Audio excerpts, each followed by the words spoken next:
안녕하세요. 디스멘터리입니다. 대한민국 경제를 일으킨 가장 생생한 신화로 남은 정주영을 주제로 찾아뵙는 두 번째 영상입니다. 우선 오늘 영상을 시작하기 전에 짧은 해프닝을 살짝 살펴보고 가겠습니다. 한국인이 한국에 대해 가장 자랑스럽게 생각하는 현대사의 가장 대표적인 스토리가 바로 정주영이 영국 버클레이 은행에서 보인 배짱과 담대함입니다. 500원짜리 지폐 뒤에 그려진 거북선을 보여주면서 영국보다 300년 앞서 만들어낸 철갑선이 있으니 우리에게 불꽃만 튀겨주면 전선을 써내려가겠다. 우리가 지난 시간에 다루었던 내용이었었는데요. 그런데 그 전에 박정희와 정주영의 만남에서 아주 특별했던 이야기가 남아 있습니다. 일본에서, 미국에서, 캐나다에서, 그리고 노르웨이에서 차관 도입이 거절되면서 정주영도 지쳤었는데요. 그래서 박 대통령과 마주 앉은 자리에서 조선소를 포기하겠다고 못하겠노라고 실토했었습니다. 그런데 박 대통령은 정주영이 새로 작성해서 가져온 사업계획서는 보지도 않고 그를 쏘아보면서 말합니다.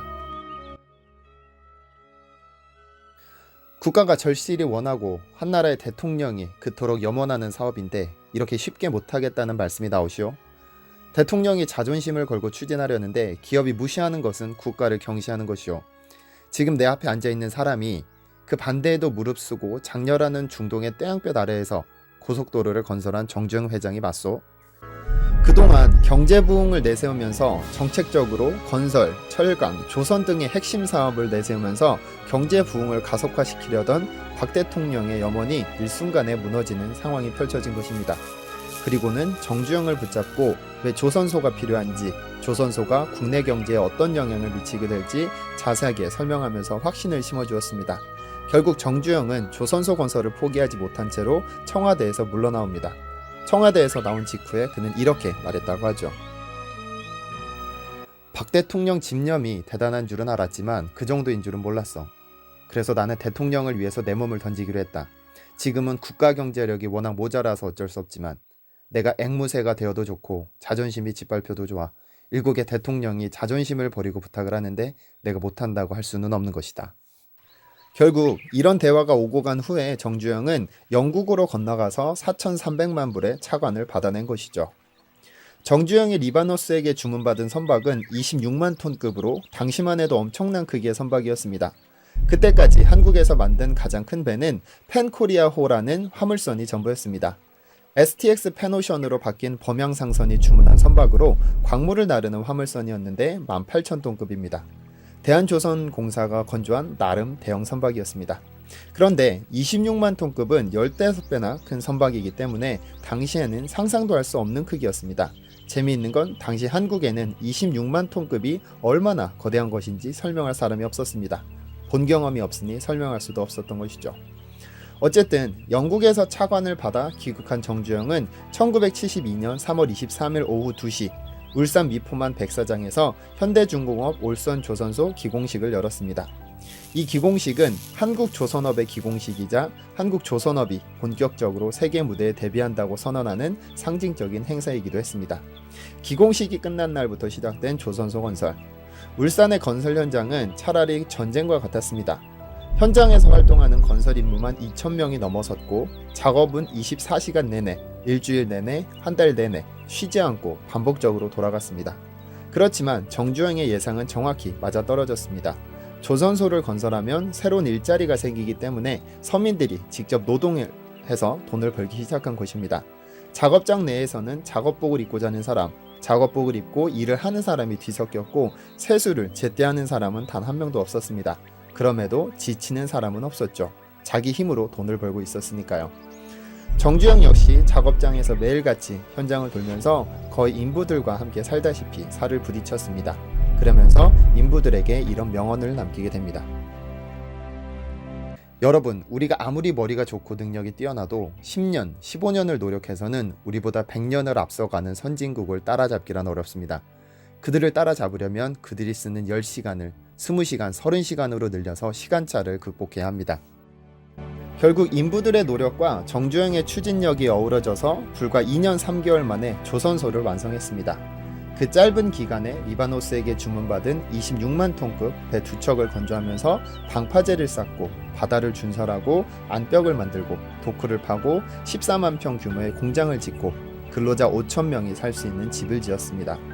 최대선 건조 능력 70만 톤, 부지 60만 평, 70만 톤급 드라이도크 2기를 갖춘 세계 최고 수준의 조선소를 2년 만에 건설한 것입니다. 정주영은 1차 공사를 진행하던 도중에 다시 확장 공사를 시작해서 1975년 드디어 최대선 건조 능력 100만 톤, 부지 150만 평, 드라이도크 3기 240만 톤으로 확장하면서 세계 최대의 조선소를 건설해냈습니다. 아시다시피 조선소와 선박이 함께 만들어졌는데 이 과정에서 정주영은 창의적으로 접근했습니다. 첫 번째 선박을 박해서 전부 다 완성한 후에 도크 안으로 운반해야 하는데 당시에 한국에는 골리아트 크레인이 도입되지 않았던 시기입니다.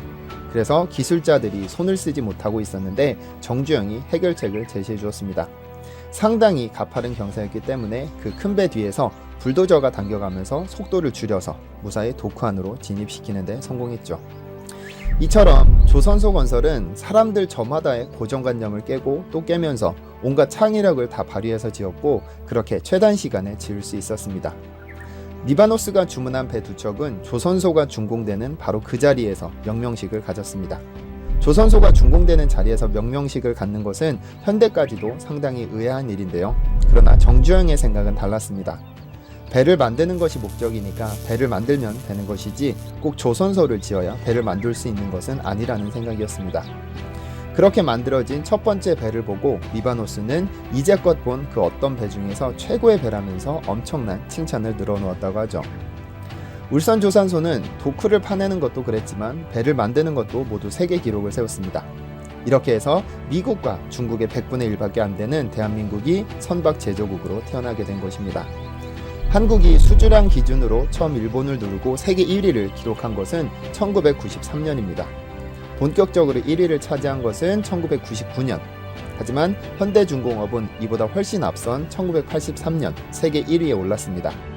일본의 경제주간지 다이아몬드는 1985년 특집호에서 1983년 건조량을 기준으로 현대중공업을 조선 부분 세계 1위 기업으로 선정했습니다. 조선소 기공식을 가진 지 11년 만에 이룬 성과이면서 선박 건조를 시작한 지 불과 10년 만에 세계 정상에 오른 것입니다. 조선업은 대한민국 경제에 엄청난 발전을 가져왔고 대한민국의 위엄을 세계에 알렸습니다. 2000년부터 2010년까지 세계 부동의 1위를 차지했는데 기술력은 이미 세계 최고 수준이었습니다. 특히나 고부가 가치 선박 시장으로 불리는 LNG선과 초대형 컨테이너선을 거의 독점했는데 LNG선의 경우는 세계 시장의 75.9%를, 초대형 컨테이너 및 유조선은 50% 이상을 점유했었죠. 흔히 한강의 기적이라 불리는 대한민국의 기적은 조선업의 발전 없이는 불가능했었을 것이고 정주영이 창의적으로 그리고 배짱 있게 접근하지 않았더라면 아마 더 오래 걸렸을 것입니다. 물론 직접 건설 현장에서 피땀 흘려 노력한 사람들 그리고 그 가족들의 노력이 가장 컸겠죠.